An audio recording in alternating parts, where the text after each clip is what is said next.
imagine this. You wake up tomorrow morning, and for the first time in your life, fear is gone. Not muted, not managed, gone. Your chest feels lighter. Your thoughts move without hesitation. You speak what you mean. You walk where you want.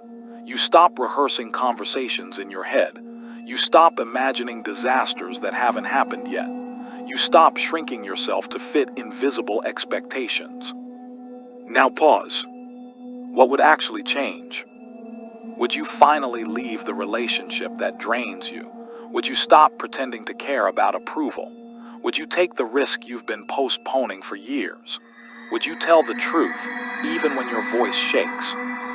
Or does the idea itself feel unsettling? That discomfort is not accidental. Because here's the paradox. You claim to want freedom, yet you organize your entire life around avoiding fear. You avoid rejection. You avoid conflict. You avoid uncertainty. You avoid being misunderstood. You avoid standing alone. And slowly, so slowly you barely notice, you begin to avoid your own potential. Fear doesn't usually arrive as terror. It arrives as practicality, as caution, as being realistic. It disguises itself as responsibility, politeness, patience, and long-term planning. It whispers that now is not the right time, that you should wait until you feel ready, that you need more information, more confidence, more security. And so you wait. Weeks turn into years. Dreams turn into distractions. Convictions turn into compromises. You call it maturity. Society calls it success. But deep down, something feels wrong. You feel it late at night when the noise finally fades. You feel it when you scroll endlessly, consuming other people's lives instead of building your own. You feel it when you sense that you're capable of more, but can't explain why you keep stopping short. What if fear isn't just an emotion? What if it's a structure? What if it's the invisible architecture of modern life, shaping your choices long before you consciously make them? Friedrich Nietzsche saw this coming over a century ago. He watched as people traded inner strength for comfort, truth for safety, and meaning for approval. He didn't describe fear as a weakness of character. He described it as a symptom of something deeper, a slow erosion of the human spirit. According to Nietzsche, most people don't live the lives they want. They live the lives they feel permitted to live. They adopt beliefs that keep them safe. They follow rules they never chose. They inherit values they've never questioned. They build identities around avoiding pain rather than pursuing truth. And then they wonder why they feel empty. You've been told that fear is something to be reduced, managed, treated, softened. Nietzsche had a far more disturbing idea. He believed fear is a signal, a diagnostic tool, a doorway. He believed that what you're afraid of is often exactly where your power is hiding. But instead of walking toward it, you've been taught to retreat. Think about it. Every major transformation in your life, every moment of real growth, came with uncertainty. Every meaningful decision carried risk. Every step toward authenticity demanded discomfort. Yet somewhere along the way, you learned to prioritize safety over becoming. You learn to survive instead of evolve. So here's the great question that hangs in the air, heavy and unavoidable. What if the life you want is on the other side of everything you're avoiding? And what if Nietzsche's secret to living without fear has nothing to do with eliminating it, and everything to do with how you confront it? That's where we're going next. Because once you see the hidden machinery behind fear, you can never unsee it. Fear does not begin in your present moment. It begins in memory. Long before you learned to articulate it, your nervous system was already taking notes. Every rejection, every moment of shame, every time you were ignored, corrected, laughed at, or made to feel small, your body stored it all. Not as stories, but as sensations. Tightness in the chest, a knot in the stomach, a subtle impulse to withdraw. This is where psychology enters the picture. Carl Jung understood that much of human behavior is driven by what remains unconscious. He called it the shadow, the parts of you that were deemed unacceptable, unsafe, or inconvenient and therefore pushed underground. Your anger, your ambition, your vulnerability, your desire for power, your need for love. These traits didn't disappear, they went silent. And when something goes silent inside you, it doesn't become harmless, it becomes influential. Fear grows in that silence. You start editing yourself automatically. You learn which emotions get approval and which get punished. You become skilled at sensing the mood of a room, anticipating reactions, adapting your personality to survive socially. By adulthood, this process is so refined that it no longer feels like fear. It feels like who you are. But it is. It's conditioning. Jean-Paul Sartre argued that humans are condemned to be free. Yet most people flee from this freedom because it is terrifying. Real freedom means radical responsibility. It means admitting that your life is not primarily shaped by circumstances, but by choices. And that realization carries an unbearable weight. So instead, you adopt roles.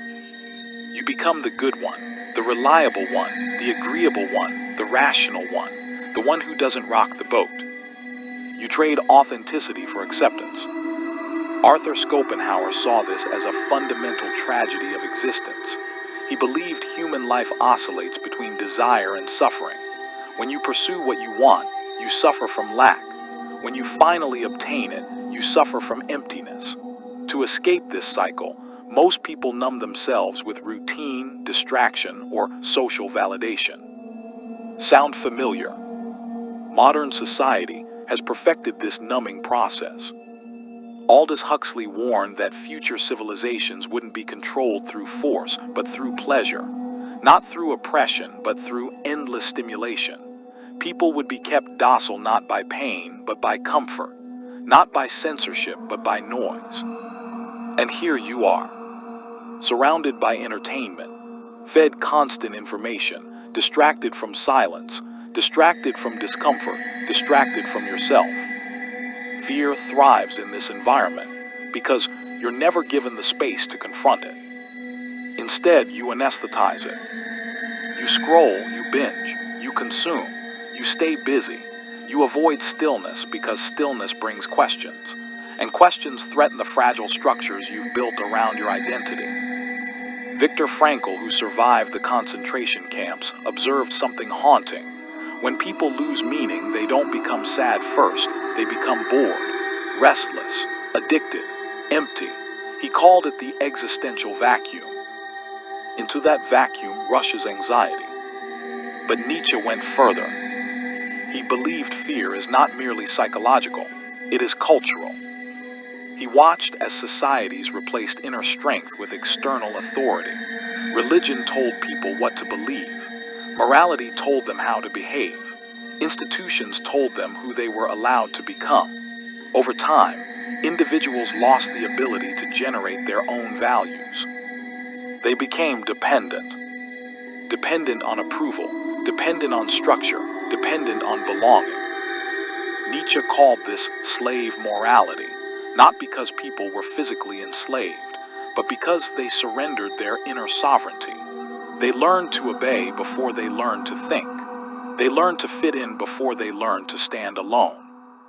Fear, in this sense, is not a personal flaw. It's a systemic outcome. You're afraid because you were trained to be.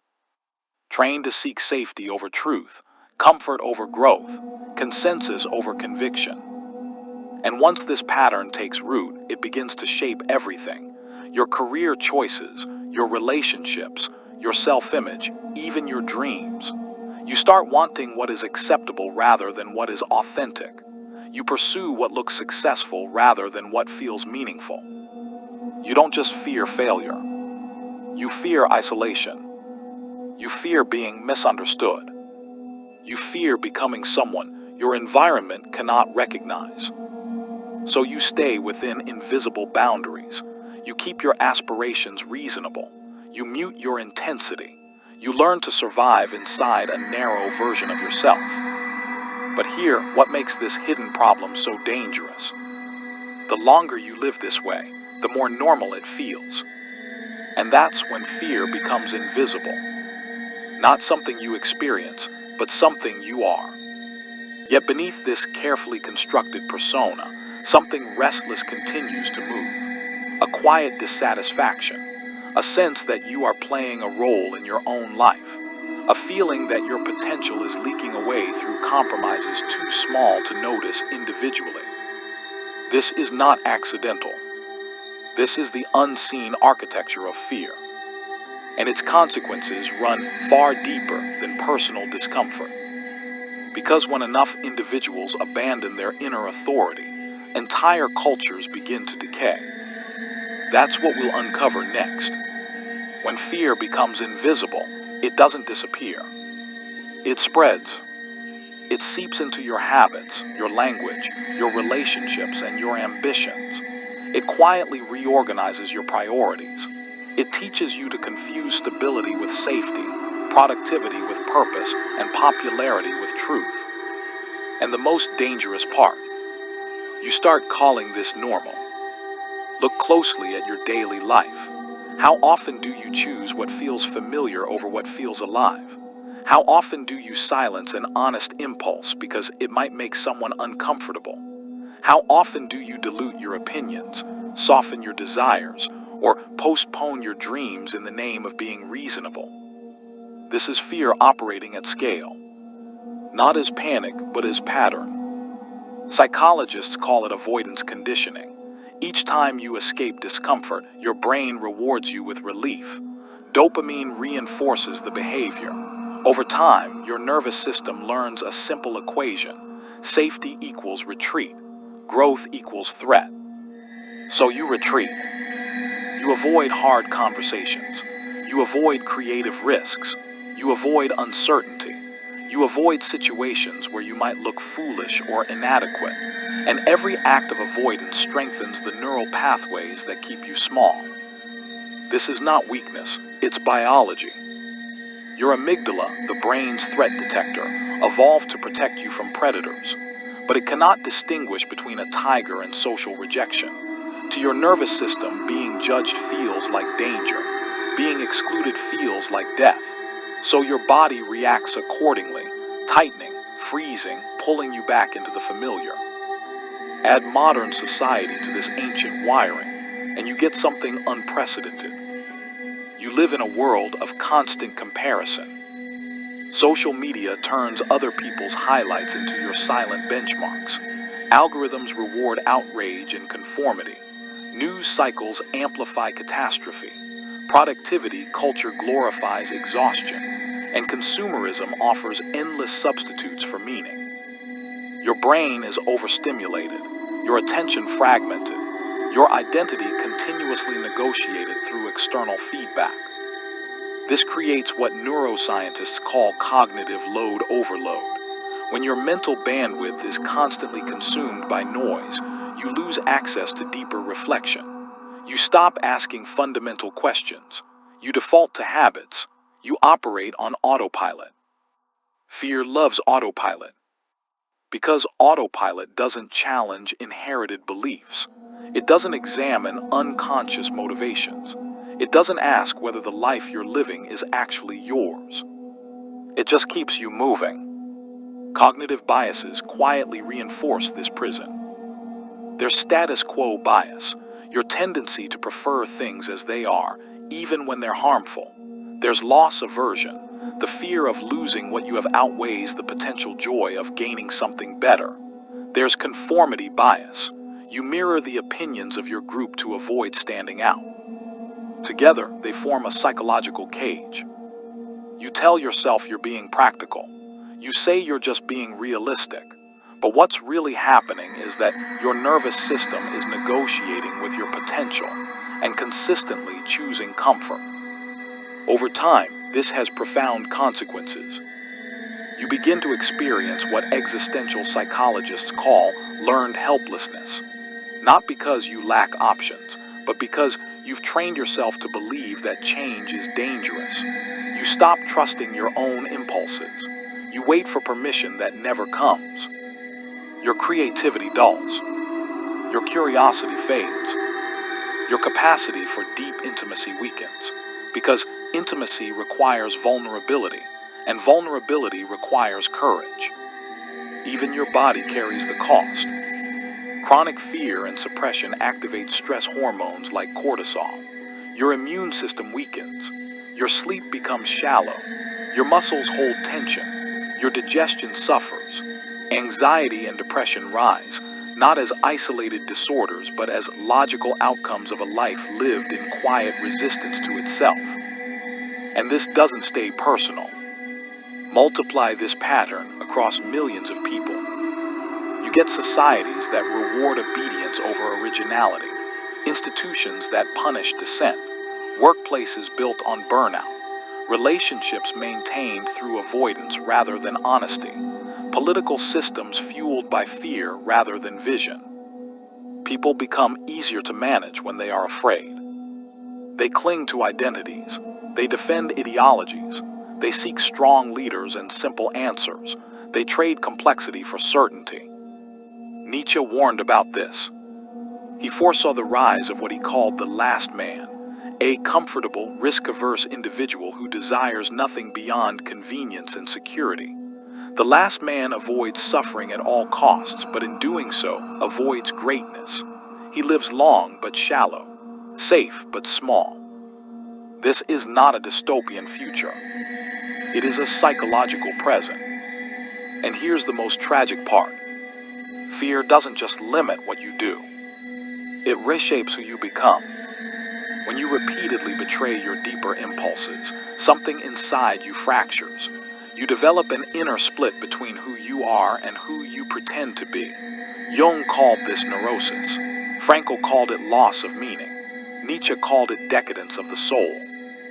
You feel it as emptiness, as restlessness, as a vague sense that life is happening somewhere else.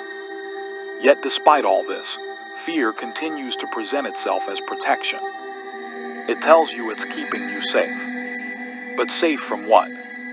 From embarrassment, from uncertainty, from your own transformation. Because every time you obey fear, you reinforce a story. That you are fragile, that the world is hostile, and that your authentic self is too dangerous to express. And that story becomes your reality. But hear what fear never tells you. On the other side of that discomfort is not destruction. It's expansion. And that realization is where everything begins to change. Because once you understand how deeply fear has been scripting your life, a new possibility emerges. Not resistance, not repression, but rebellion. That's what comes next. Rebellion does not begin with shouting. It begins with a quiet, internal refusal. A moment when you stop negotiating with fear. A moment when you realize that the cost of staying the same has finally exceeded the cost of change. A moment when something inside you says, enough. Nietzsche never believed that freedom comes from destroying external systems first. He believed it begins with overthrowing the invisible tyrant within, the habits of thought, the inherited values, the automatic obedience to comfort. What he called the revaluation of all values was not a political movement. It was a psychological revolution. You don't escape fear by eliminating it. You escape fear by changing your relationship to it.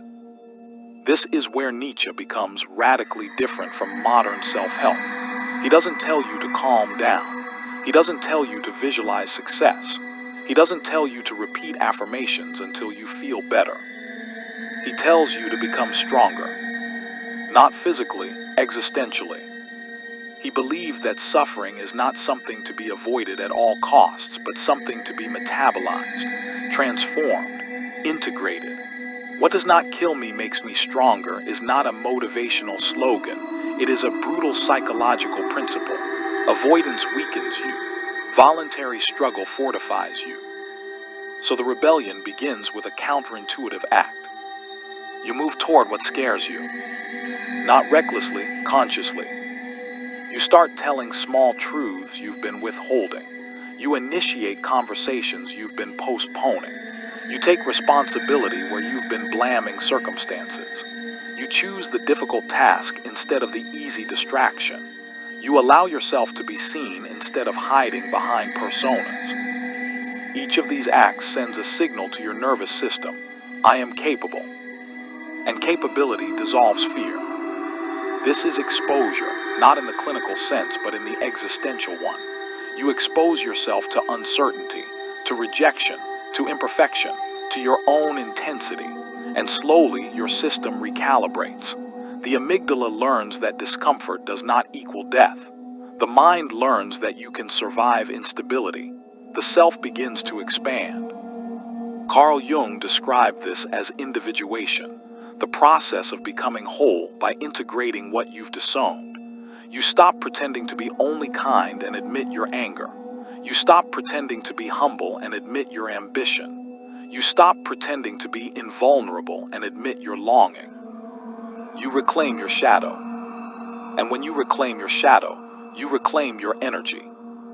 Because everything you suppress requires effort to keep buried. Anger turned inward becomes depression. Desire denied becomes apathy. Power rejected becomes resentment. But once you allow these forces into consciousness, they transform from saboteurs into allies. Nietzsche called this the will to power. Not domination over others, but mastery of self. The will to shape your own character, to create your own values, to stop outsourcing your identity to culture, trends, and approval. This is the birth of what he called the Übermensch, not a superhero, but an individual who authors their own meaning in a world without guarantees. This is where the rebellion deepens. You begin questioning assumptions you never chose. Why do you believe what you believe? Who taught you what success looks like? Why do you equate worth with productivity? Why does disagreement feel threatening? Why does solitude feel uncomfortable? These questions destabilize the inner hierarchy. They loosen the grip of inherited narratives. Jean-Paul Sartre said you are always choosing, even when you think you are. Not choosing is still a choice. Staying silent is a decision. Remaining in familiar misery is an act of will. Once you grasp this, victimhood collapses. You can no longer pretend that your life is merely happening to you. You are participating. And that realization is terrifying. But it is also electrifying. Because responsibility is power. From here, practical shifts begin to emerge. You stop waiting to feel confident before acting. Confidence becomes a consequence of action, not a prerequisite.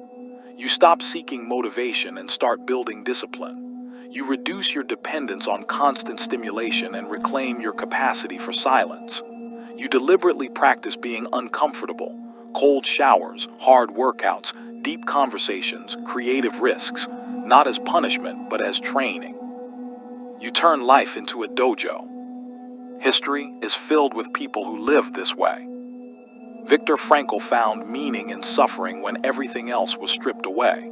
Dostoevsky faced death and returned transformed. Nietzsche himself endured isolation, illness, and rejection, yet produced ideas that still shake the foundations of thought.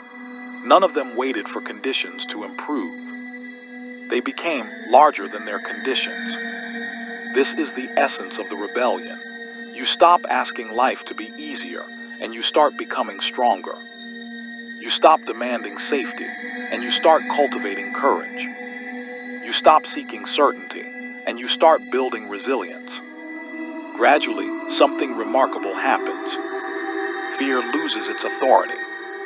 Not because it vanishes, but because it no longer governs your decisions. You feel it and you move anyway. You acknowledge it and you choose anyway. You carry it and you act anyway. And in doing so, you begin to sense a deeper truth emerging beneath the struggle. A realization so fundamental that it reshapes everything you thought you knew about fear, freedom, and yourself. That realization is waiting. and it changes everything. Here is the truth that changes everything. Fear was never your enemy. It was your compass. You were taught to treat fear like a malfunction, something to suppress, medicate, or escape. But Nietzsche saw something far more radical. He understood that fear is not merely an obstacle on the path. It is the path. It marks the precise boundary between who you are now and who you are capable of becoming. Think about it. You are never afraid of what is aligned with your smallest self. You are afraid of what demands expansion. You are afraid of what threatens old identities. You are afraid of what requires you to shed skins. Fear appears exactly where growth begins. This is why running from fear shrinks your world, and walking toward it enlarges it. Once you grasp this, your entire relationship with discomfort shifts. Anxiety stops being a signal to retreat. Resistance stops being a warning sign. Uncertainty stops being something to eliminate. They become indicators, coordinates, messages from the edge of your potential. Nietzsche called this amor fati, the love of fate. Not passive acceptance, not resignation. Active embrace. To love your fate means to stop wishing for a different past, a softer present, or an easier future. It means saying yes to the whole of your experience, your failures, your wounds, your awkwardness, your losses, your intensity, because each of these has shaped the strength you are now capable of developing. You stop asking, why is this happening to me? You start asking, what is this asking of me? That single shift turns suffering into instruction. And then comes Nietzsche's most haunting idea, the eternal recurrence. Imagine that you are forced to live your exact life again and again, infinitely. Every choice, every hesitation, every compromise, every act of courage, every moment of avoidance, repeated forever. Would you curse that fate? Or would you embrace it? This is not a metaphysical theory. It is a psychological mirror. Nietzsche offered it as a test. Are you living in a way you could affirm eternally? Or are you merely enduring your days, waiting for something outside yourself to finally change? When you truly feel this question, excuses collapse. You can no longer hide behind someday. You can no longer postpone becoming. You begin to act as if each moment matters, because it does. This is where fear finally loses its grip. Not because you've conquered it, but because you've outgrown it. You realize that the greatest danger was never failure, rejection, or uncertainty. The greatest danger was living a life so small, so cautious, so conditioned, that you never discovered what you were. Fear once told you to stay within lines. Now it shows you where the lines are, and you step over them. You stop seeking permission. You stop waiting for clarity. You stop demanding guarantees. You begin to trust your capacity to respond to whatever emerges. You no longer need life to be predictable because you have become adaptable. You no longer need constant reassurance because you have built inner authority. This is what it means to live without fear. Not a life without trembling, but a life without retreat. You still feel uncertainty. You still feel vulnerability. You still feel the weight of choice. But these sensations no longer paralyze you. They accompany you. They sharpen you. They remind you that you are alive. You become dangerous in the best possible way. Dangerous to your own limitations. Dangerous to inherited beliefs. Dangerous to the quiet mediocrity that once felt inevitable. And slowly, almost imperceptibly, your life reorganizes itself around a new center. You speak more honestly. You choose more deliberately. You walk away from what drains you. You build what matters. You no longer ask how to avoid fear. You ask how to become worthy of your potential. This is Nietzsche's secret. Not comfort, not confidence, transformation. The courage to stand alone in your own becoming. The willingness to suffer consciously rather than sleepwalk through safety.